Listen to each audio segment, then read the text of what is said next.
Hey everybody, this is Jason Hall with Ride Detroit and the e-bike experience. Today we're talking about something that is super important. It's funny because when you're talking about e-bikes, rarely is the used market talked about. Okay, I work in the retail business and I get asked the question all the time, do you guys sell used bikes?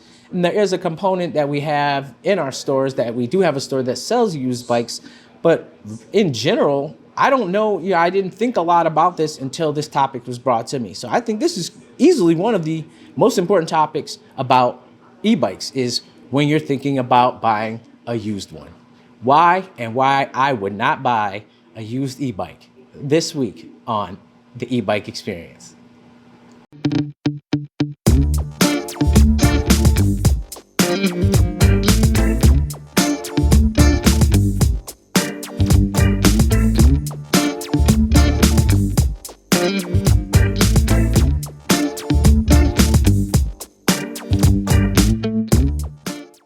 These are important questions to think about prior to buying your used e-bike. So let's dive right in. First of all, warranty, all right?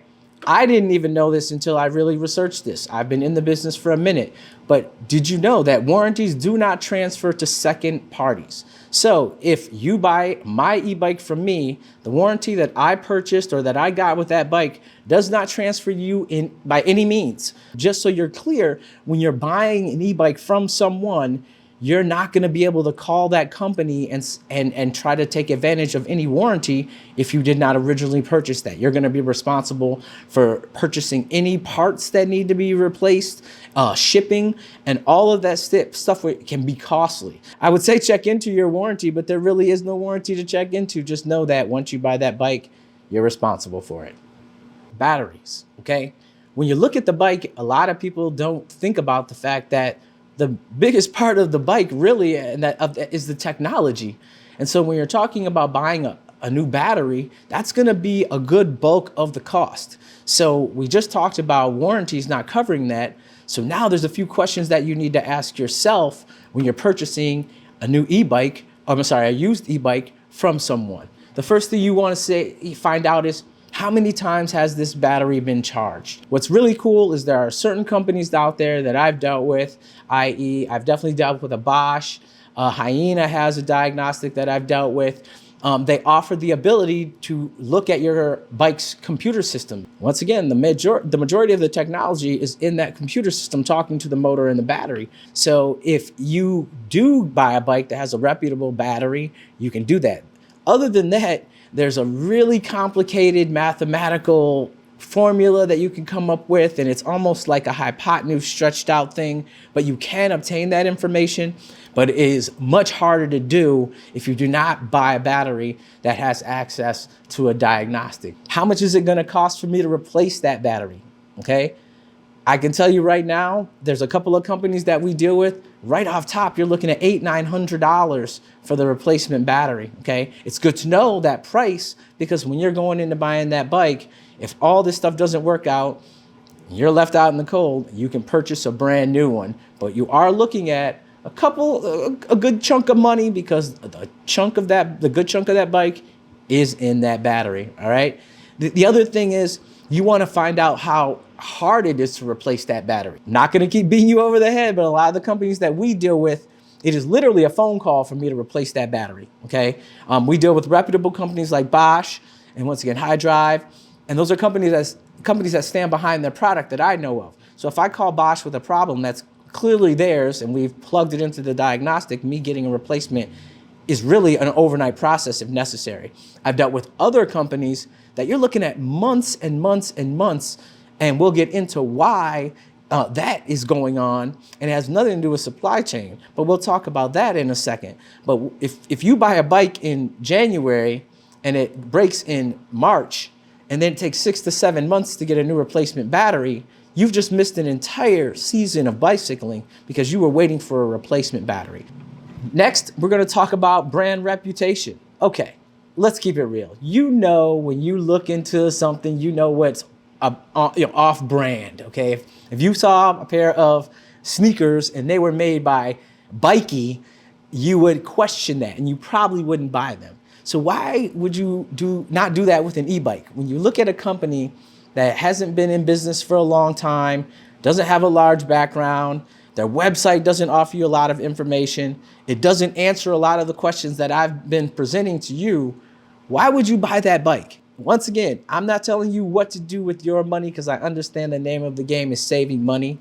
But if the e-bike company that you're buying from does not have a reputation of good customer service and taking care of people, why, again, would you purchase that? Testing. Have they tested the bike? That all of this information that I'm talking about is all available out there. So if you're looking at a company and they don't provide the information on safety and testing that they've done, would you buy a car that had no safety ratings, that had no record of testing? Would you purchase that car? Would you spend top dollar? Would you spend any money on a pair of bikies that had never been tested on an athlete? Would you do that? Why would you do that with an e-bike? We talked a little bit about it before when we talked about batteries, but now we're talking about parts availability in general. Okay, a lot of times people come into our shop and they say, can you service this e-bike? And we say no. And it's not because we don't want to service the customer and get that e-bike out into the world. It's because we can't get those parts. Okay, I can't even order parts from a company that makes proprietary parts that are proprietary to that bike.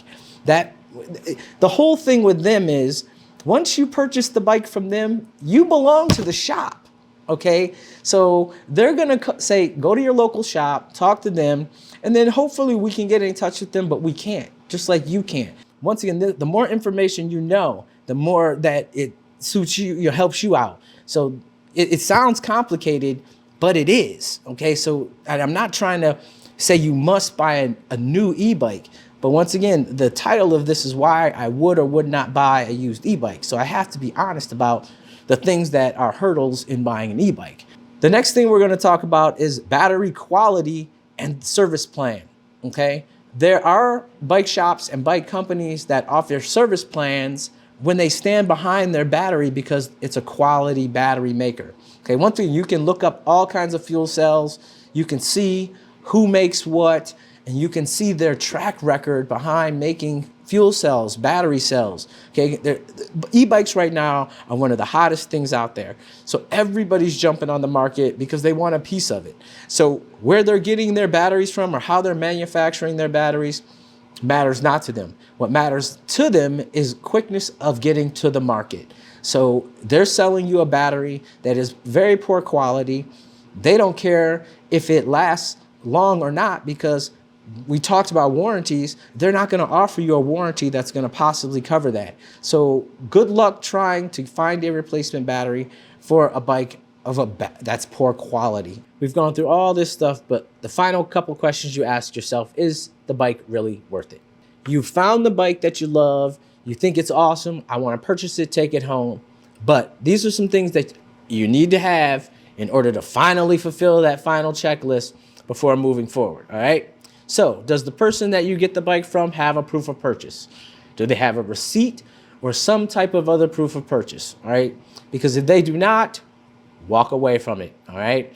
Second of all, let's check the mileage on this thing. All right. Most bikes that we deal with will have some type of odometer and some way you can look at the total mileage. We talked about a diagnostic of some sort. Those are a couple ways that you're going to want to check the total mileage on this bike because, you know, that really determines what we talked about earlier, battery life and things like that. Third off, bike condition.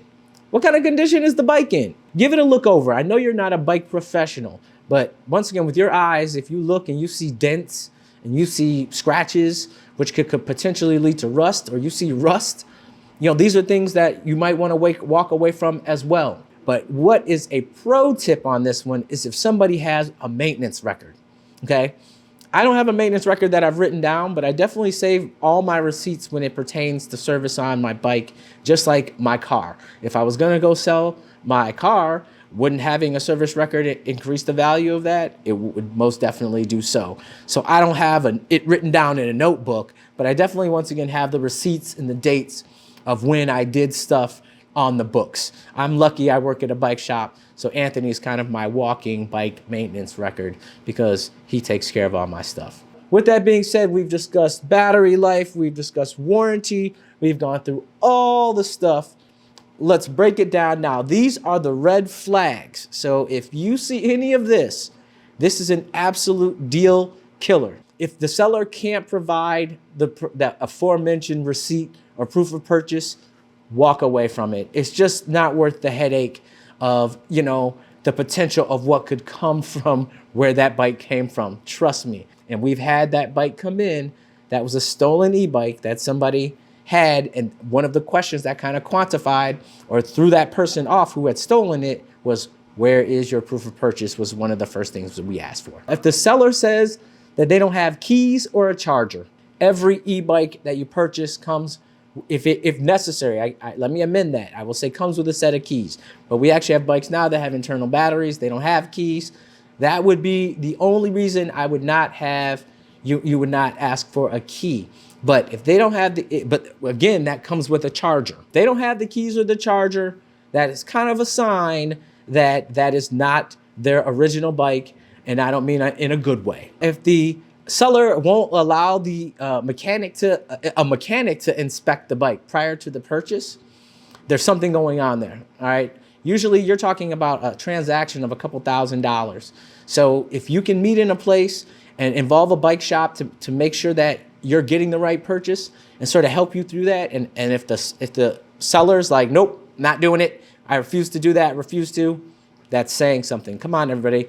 Once again, common sense here, okay? I know we're all looking for a deal, but we all have that little ding that goes off. If it doesn't sound right, usually isn't. Finally, and this is the craziest one, if it's listed on the bike theft registry, all right?